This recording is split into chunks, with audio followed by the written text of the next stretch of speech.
नमस्कार, मैं सिरांधा आप सभी दर्शकों का आपके मनपसंद अन्नदाता कार्यक्रम में स्वागत करती हूं। किसान हमारे अन्नदाता हैं और उनकी उन्नति में ही राज्य की प्रगति है। ऐसे ही भारतीय किसानों को खेती बाड़ी से जुड़ी हुई बहुत सी नई लाभकारी जानकारियां देने के लिए हर रोज सुबह हम आपके साथ आते हैं। तो चलिए कार्यक्रम शुरू करने से पहले देखते हैं क्या है आज के अन्नदाता में।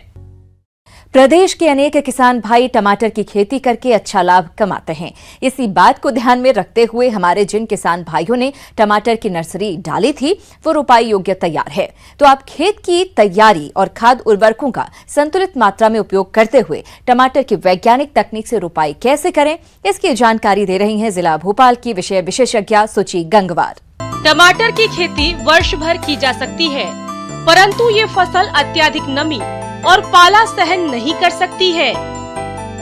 इसके लिए तापमान 18 डिग्री से 27 डिग्री सेंटीग्रेड के बीच उपयुक्त है।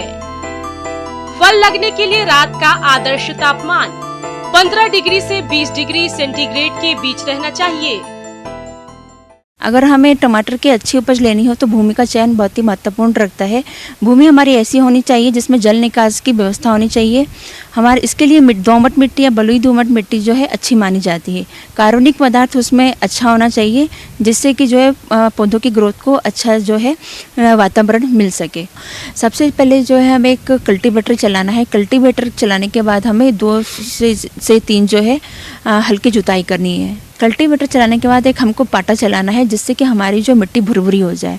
पर ये हमेशा ध्यान रखिएगा, अगर आप इस खेत की तैयारी कर रहे हो तो उस समय मिट्टी में थोड़ा सा मॉइस्चर होना चाहिए। नमी होने से क्या है आपकी जो खेत जो है अच्छे से तैयार होता है। अब इसमें हम अगर खाद और उर्वरक की बात करते हैं तो टमाटर की जो हम खाद और उर्वरक का प्रयोग करेंगे उसके लिए हमेशा मिट्टी परीक्षण जरूर करना चाहिए। अगर हम मिट्टी परीक्षण ना करवा पाएँ तो 200 कुंटल गोबर की अच्छी सड़ी गोबर की खाद, आधा उसमें 100 किलोग्राम नाइट्रोजन, 150 किलोग्राम फास्फोरस और पोटेशियम 75 किलोग्राम की हमें मात्रा की आवश्यकता होती है। इसके लिए 200 कुंटल जो गोबर की सड़ी खाद होती है, नाइट्रोजन की आधी मात्रा, पोटेशियम और फास्फोरस की पूरी मात्रा जो है अंतिम जुताई के समय खेत में हमें मिला देना चाहिए। और नाइट्रोजन की शेष आधी मात्रा को जो है 30 दिन बाद जो है हमको उस फील्ड में पौधे जब हमारे लग जाए उसमें हमें डालना चाहिए। अब यहाँ पे उन्नत किस्मों की बात करेंगे तो कुछ इम्प्रूव्ड वैरायटी है, जैसे हमारी पूसा रूबी है, पूसा प्रभात है, पंजाब छुआरा है। या हम हाइब्रिड की बात करें तो उसमें करिश्मा है, लक्ष्मी है, पूसा H86 है। कुछ ऐसी इम्प्रूव्ड वैरायटियाँ हैं जिसको हम लगाकर जो है अच्छा लाभ प्राप्त कर सकते हैं। किसान भाइयों, जब भी हमारी पौध तैयार हो जाती है और उसको हम फील्ड में लगाते हैं तो हमेशा पौधों की जड़ों को जो है उपचार करना चाहिए। इसके लिए कई फफूंदीनाशक जो है बाज़ार में उपलब्ध हैं। जैसे हम कार्बेंडाजिम की बात करें, इसकी 3 ग्राम मात्रा को पर लीटर पानी में घोल के इसकी टमाटर की जड़ों को डिप करके जो है हमको उसमें लगाना है, जिससे कि बीज जनित जितनी भी बीमारियाँ हैं उससे हम जो है टमाटर के पौधों की जो है सुरक्षा दे सकें। आजकल टमाटर की खेती खुले खेत में, पॉली हाउस में ड्रिप और मल्चिंग के माध्यम से की जाती है। अगर आप खुले खेत में साधारण विधि से खेती कर रहे हैं तो 60 सेंटीमीटर की दूरी रखते हुए कतार बनाएं और पौधों की रोपाई 45 से 60 सेंटीमीटर की दूरी पर करें। अगर ड्रिप के माध्यम से खेती कर रहे हैं तो कतार पर ड्रिप बिछाकर इतनी ही दूरी रखते हुए टमाटर की खेती करें। अगर आप ड्रिप और मल्चिंग के माध्यम से टमाटर की खेती कर रहे हैं तो पहले 2 से 3 फीट की दूरी रखते हुए 15 सेंटीमीटर उठी हुई कतारों को बनाएं। इसके बाद कतार पर ड्रिप लाइन बिछाकर प्लास्टिक मल्चिंग को बिछाएं। इसके बाद एक कतार में जिगजैग पद्धति से 45 सेंटीमीटर की दूरी रखते हुए एक कतार में आमने सामने 2 पौधों की रोपाई करें। इरिगेशन बहुत ही इम्पोर्टेंट है। अब यहाँ पे हम जल प्रबंधन की बात करें, कब कब हमें उसमें पानी देना चाहिए। अब रोपाई, जब हमने पौधों की रोपाई कर दी तो उसके 2-3 दिन बाद तक हमें हजारे से पानी देना है ताकि जो हमारा पौधा है उसमें एस्टेब्लिश हो जाए, अच्छे से उसमें से लग जाए। गर्मी के ऋतु में जो है आप 10 दिन के अंतराल पे पानी दे सकते हैं, पर अगर बहुत ज़्यादा टेम्परेचर बढ़ रहा हो तो हम 7 दिन के अंतराल पर भी उसमें पानी को दे सकते हैं। मल्च लगाने का एक सबसे बड़ा फ़ायदा यही है कि हम जो भी खाद पानी देते हैं तो वो हमारे पौधे को ही मिलता है। इससे जो बीट का कंपटीशन होता है वो कम हो जाता है। अक्सर टमाटर की फसल में शुरुआती अवस्था पर कई खरपतवार उगाते हैं जो कि फसल की बढ़वार को बाधित करते हैं। इसलिए इनकी रोकथाम के लिए पेंडीमेथालिन नामक खरपतवार नाशी को 3 लीटर प्रति हेक्टेयर की दर से प्रयोग करें। इसके 30 से 40 दिनों बाद निराई और गुड़ाई कर खेत से खरपतवार नियंत्रण करें। इस तरीके से अगर हम अच्छा प्रबंधन करेंगे, अच्छा मैनेजमेंट करेंगे तो निश्चित तौर पे 200 से लेके 250 कुंटल तक प्रति हेक्टेयर जो है टमाटर की उपज को प्राप्त कर पाएंगे। धन्यवाद। किसान भाइयों, अभी तक आपने खेती से जुड़ी हुई कुछ उपयोगी जानकारियां देखी। अब लेते हैं एक छोटा सा ब्रेक, जल्द ही लौटेंगे और कार्यक्रम में आगे भी हैं खेती बाड़ी से जुड़ी हुई महत्वपूर्ण जानकारियां। आप बने रहिए हमारे साथ। हमारे प्रदेश के अनेक किसान भाई सरसों की खेती करके अच्छा लाभ कमाते हैं, लेकिन कभी कभी फसल में माहू कीट का प्रकोप होने लगता है, जिसकी वजह से फसल कमजोर हो जाती है और उत्पादन में कमी आने से किसानों को आर्थिक हानि का सामना करना पड़ता है। इसलिए आप इस कीट की पहचान कर इसका नियंत्रण कैसे करें, इसकी जानकारी दे रहे हैं कीट वैज्ञानिक डॉक्टर तारकनाथ गोस्वामी। आज हम सरसों में लगने वाला एक बहुत महत्वपूर्ण कीट, जिसको आप लाही बोलते हैं या माहू बोलते हैं, उसके बारे में कुछ जानकारी देने की कोशिश करेंगे। ये सरसों का माहू या लाही देर से बुआई करते हैं सरसों को, यानी कि नवंबर या दिसंबर में बुआई करते हैं, वो सरसों में सबसे ज़्यादा क्षति ये पहुंचा सकते हैं। नवंबर के बाद जो किसान भाई लोगों ने सरसों का बुआई किया, उसमें अगर कोई दवा नहीं देते हैं, कोई उपचार नहीं करते हैं, तो लगभग 20 से 30% नुकसान ये पहुंचा सकते हैं। सबसे पहले आपको ये जानकारी दे दूं कि माहू या लाही है क्या। ये कीट है जिसका पंख वाला भी मिलता है और बिना पंख वाला भी मिलता है। पंख वाला आके पहले बच्चा देते हैं, इसका अंडा नहीं होता है। तापमान जैसे जैसे बढ़ने लगता है, मतलब जनवरी का 15 से तापमान बढ़ना शुरू होता है, जैसे जैसे टेम्परेचर बढ़ना शुरू होता है, इसका मल्टीप्लिकेशन, इसका जो वृद्धि जो है, इसका संख्या जो है बहुत तेजी से आगे बढ़ता जाता है। चेपा, जिसे माहू कीट भी कहा जाता है, यह कीट हल्के हरे पीले रंग का 1.0 से 1.5 मीटर लंबा होता है। इसके प्रौढ़ एवं शिशु पत्तियों की निचली सतह और फूलों की टहनियों पर समूह में पाए जाते हैं। प्रौढ़ व शिशु पौधों के विभिन्न भागों से रस चूसकर नुकसान पहुंचाते हैं। फसल पर इस कीट का लगातार आक्रमण रहने पर पौधों के विभिन्न भाग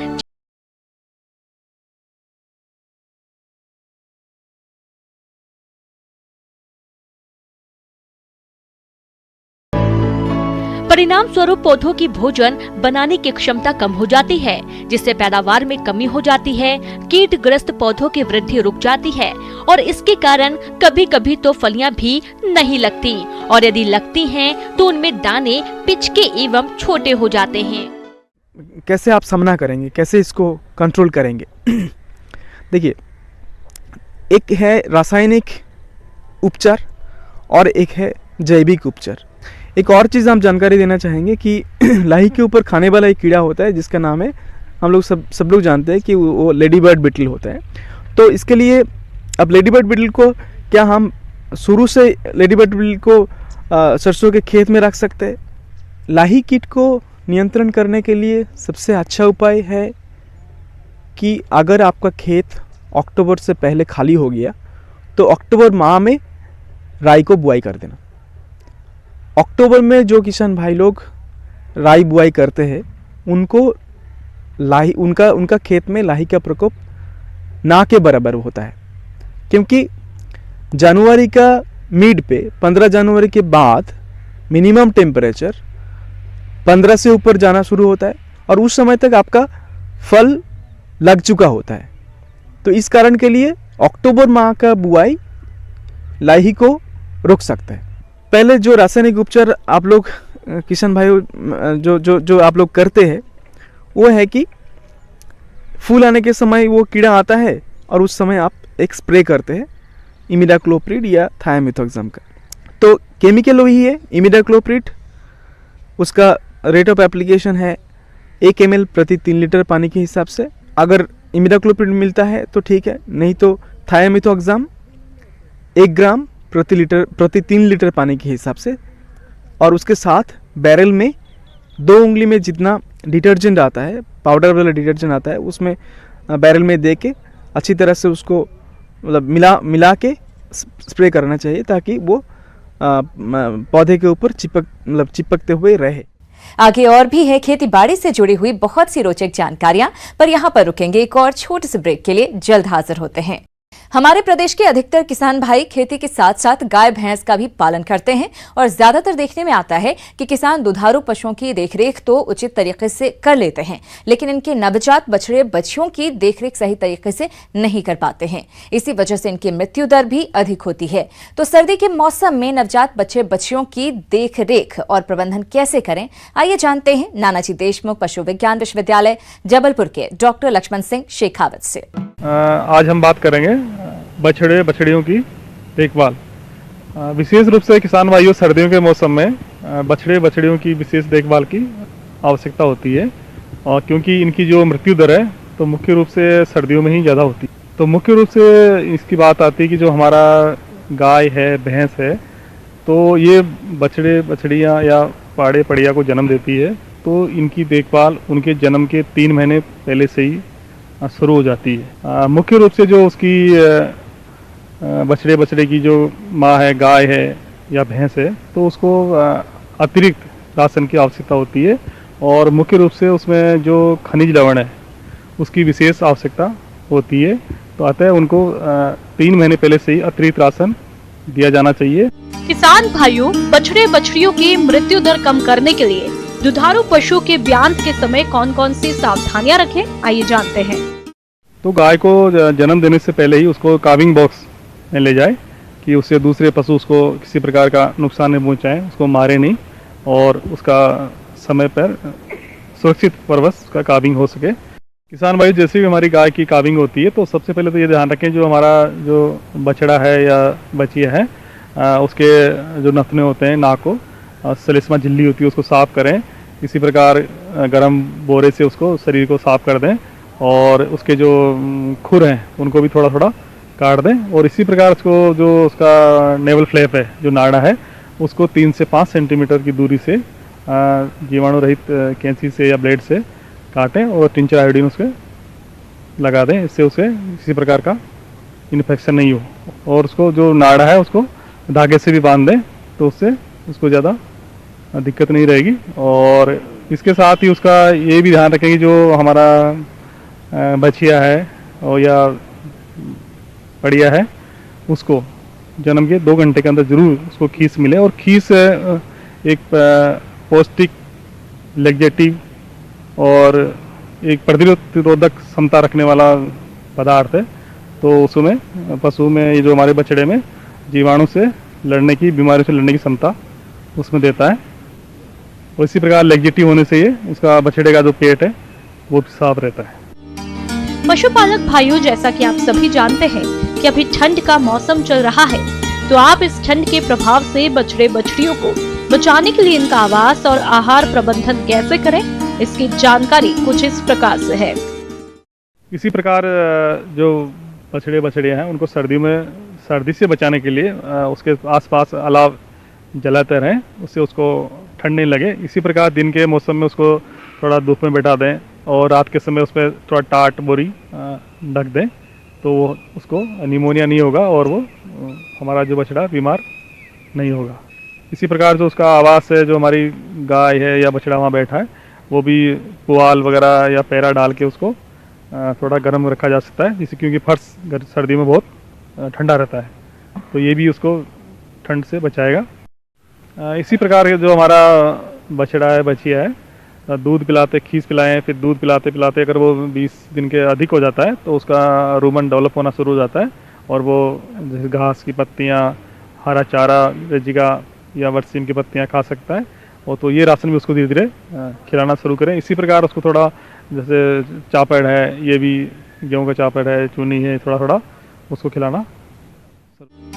किसान भाइयों, गाय और भैंसों के नवजात बछड़े बछड़ियों को अंतः परजीवियों की समस्या से बचाने के लिए आप क्या करें, आइए जानते हैं। इसके साथ ही मुख्य रूप से ये भी बात ध्यान रखें कि जो हमारा बछड़ा बछड़िया है, तो करीब वो 10 दिन के आसपास हो, तो उसमें डीवर्मिंग जरूर करें, जैसे पेप्राजीन दवा से, और जिससे कि हमारे जो पशु में जो आंतरिक परजीवी नहीं पनपेंगे और बछड़ा बछड़ी उसका कमज़ोर नहीं होगा, और इस प्रकार उसका करीब 500 ग्राम वजन प्रतिदिन उसमें बढ़ना चाहिए। यही हमारे स्वच्छ जो बछड़े बछड़ी है उसकी पहचान।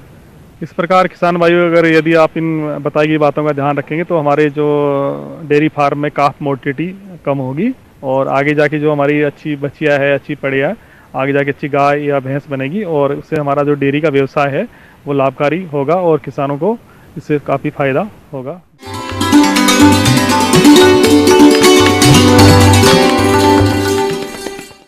अन्नदाता हेल्पलाइन निःशुल्क फोन संपर्क सेवा के माध्यम से आपके द्वारा पूछे गए प्रश्नों में से एक या दो महत्वपूर्ण प्रश्न को हम अपनी कार्यक्रम में शामिल करते हैं। इसी के तहत आज का चयनित प्रश्न और उसका जवाब इस प्रकार है।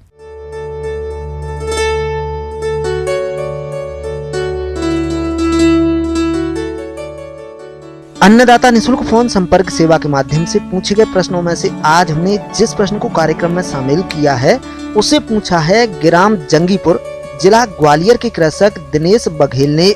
यह मिर्च की फसल में कीट नियंत्रण के बारे में जानकारी चाहते हैं। तो दिनेश बघेल जी, आपकी जानकारी के लिए प्रस्तुत है कार्यक्रम का यह अंश।